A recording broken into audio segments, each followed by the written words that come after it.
Whenever I hear that there is a new hypercar, supercar coming out on the market, I kind of already know that the design that I've never heard of. I already know that the design is going to look sort of amateurish and unfinished, doesn't have clear proportions and line flow in it. But every now and then there are these cars that come out that you can tell that there is an experienced designer behind that specific car. And I do think that is the case with this brand new Nilu hypercar concept. And we're going to talk about this stunning design of our front, side, rear, top view as well, because I need to show you the top view of this.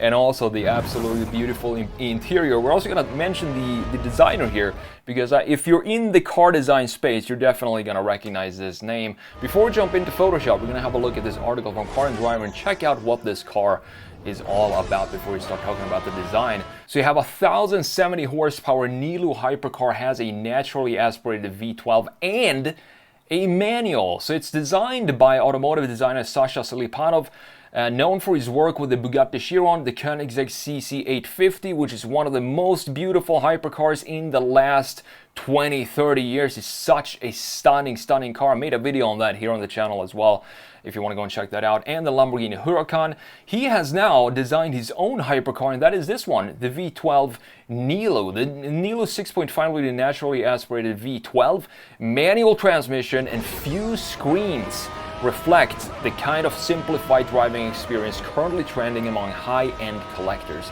And this says a lot, because now we're in this wave of hybridization, electrification. We have everything in the interior being pixelated and digitalized, and the driving experience feels like you're driving if you're like me, chances are you're not, worked at an airport. We have these electric carts. That's exactly what every single EV feels like to drive. So this says a lot that the high-end collectors, they know what they want when it comes to hypercars like this. They still want that raw driving experience where you have as natural of a power source as possible, and it doesn't get more natural than this. And I think that's a cool thing. This will be unveiled in the flesh in Monterey Car Week 2024. You have the NACA ducts, exposed V12 engine and 7-speed manual transmission, a lightweight tube frames, and a composite monocoque. The name, I think this is a beautiful touch. The car itself is a creation of Sasha and Inna Selipanov. The name is a combination of the Selipanovs' children's names. You have Nika and Lucia, so N-I and L-U, obviously. Nilu, creating the name of this car. And then you have the number 27, which was the racing number of F1 driver Gilles Villeneuve. For the Nilu, he left the security of an established brand, which in this case was Koenigsegg, to create his own vision of the perfect hypercar. And I always have such a huge respect and admiration for people who leave the security behind to take the risk and take the leap to create that big dream that they have, even though it does always involve a big risk. But if you do it right and if you persevere, the rewards are going to make it all worth it. And just looking at this design and imagining that this is my creation as a designer, that is definitely a reward that is worth taking a huge risk for. The bodywork raises steeply above 20-inch 5-spoke wheels and then drops like a ski jump into a wide rear scoop of the NACA ducts before smoothing out over the 21-inch rear wheels. You have 20s in the front, 21s in the rear. This being a hypercar, I think it definitely suits this specific car. 265mm wide tires in the rear and 325s in the front, and 325s in the rear end. Stopping is handled by carbon ceramic Brembo discs and new sneaker white brake calipers. And here is the thing, on the interior here. This is an interior that I would just want to, when I look at these pictures, I just want to go in here and feel every single texture and every single piece of different materials that we have here. I think it's an absolutely gorgeous looking cockpit in this case. You'll see no big screens or button bedazzled steering wheel in the Nilu cockpit. Instead, the focus is on the open-gated 7-speed manual shifter, billet machined switches, and a floating bridgework gauge cluster. And I think this gauge cluster with the depth in the gauges themselves, the 3D effect, looks stunning in addition to this 7-speed shifter and all the mechanics that you can see going on there. And there are no electric motor assist, turbocharger, supercharger, anything like that involved in the 7.5 liter V12's 1070 horsepower and 634 pound-feet of torque. This will also redline above 10,000 RPM, meaning that this will definitely be a screamer and you have a 12-into-1. From the 12 cylinders goes into one 3D printed Inconel exhaust system. Top speed, they say themselves, Nilu 27 says is nearly 250 miles per hour. 0 to 60 is supposed to take under 3 seconds. I don't doubt that at all. And the initial run that they plan to produce here is limited to 15 units. And I do think that is very impressive, considering that this is such a brand new hypercar company. Just to come out right out the gate and produce 15 cars. Future plans include a 54 car run of street homologated variants. And I can see why this is not street legal, because I don't think we have any headlights in this specific design. So with that said, let's jump into Photoshop here.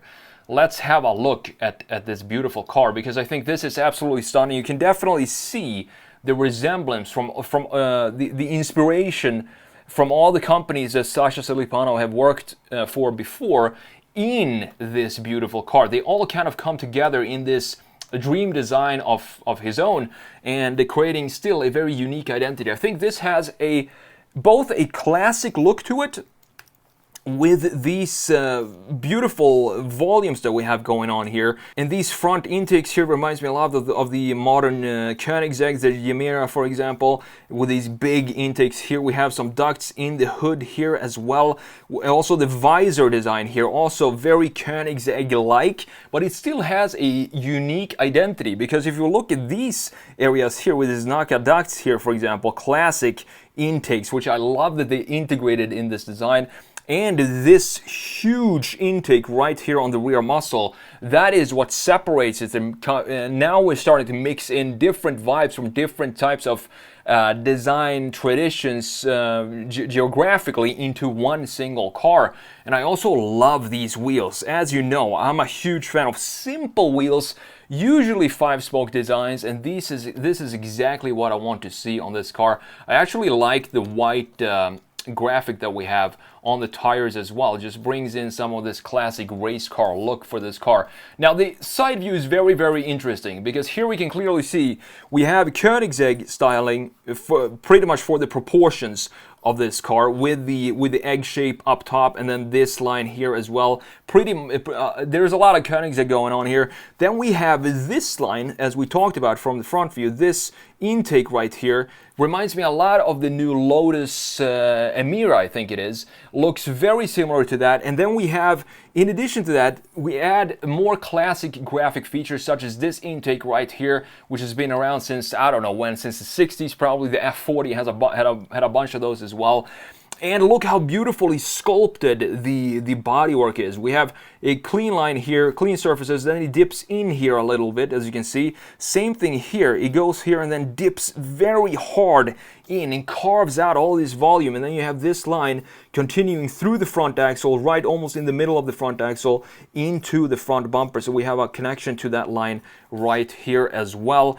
And we also have this now, creates almost like a funnel with these two lines, where it dips down and goes down into this intake visually. I think it's a beautiful, beautiful design, because it feels like, we're going to have a look at this stunning view next, but it feels like this has it's almost like a modernized 60s, if Ferrari had a modern 60s mid-engine car, it would feel like this would look something like that, because the shell on the outside is absolutely stunning and gorgeous and emotional, but you can see that it's almost like an exoskeleton to all the hardware that goes on underneath that is exposed in this case.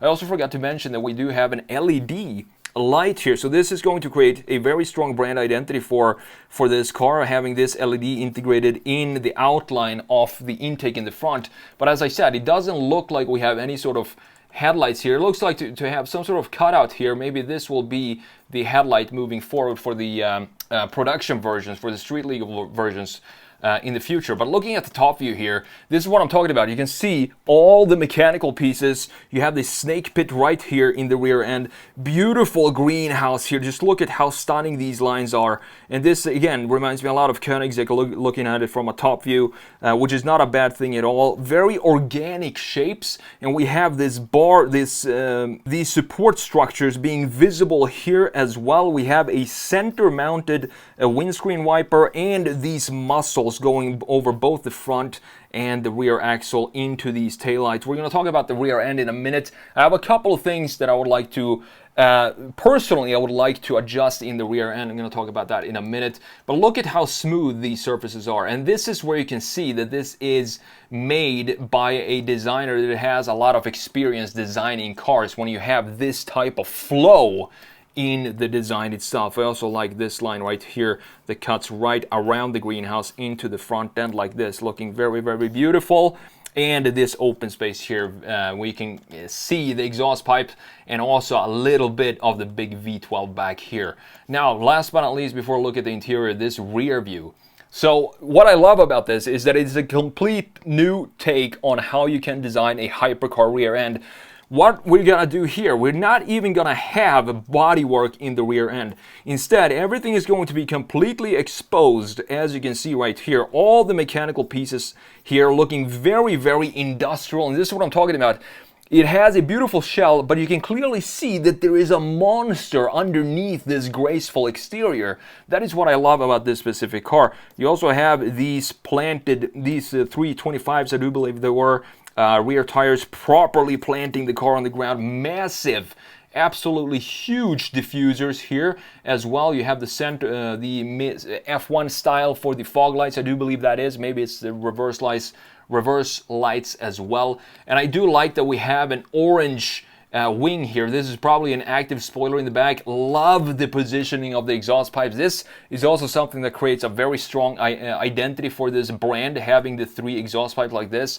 I don't think I've ever seen that before. Pagani has 4, as you know, in a circle. Here we have 3. The one thing, though, that I would personally want to change here, if we look at the front end, we have a very organic and dynamic looking daytime run light in the front end, which is this line right here going around. If we look at the rear, it becomes very industrialized, these taillights. So what I would like to do in this case is to switch this up and maybe even have an outline of LED going like this, like we have in the front end. Have a little bit of a different thickness here, something like this, to create a connection to what we have going on in the front. Because now, I think the graphics, the lights of cars are so important that they need to be a big part of the exterior design, because it gives the car personality.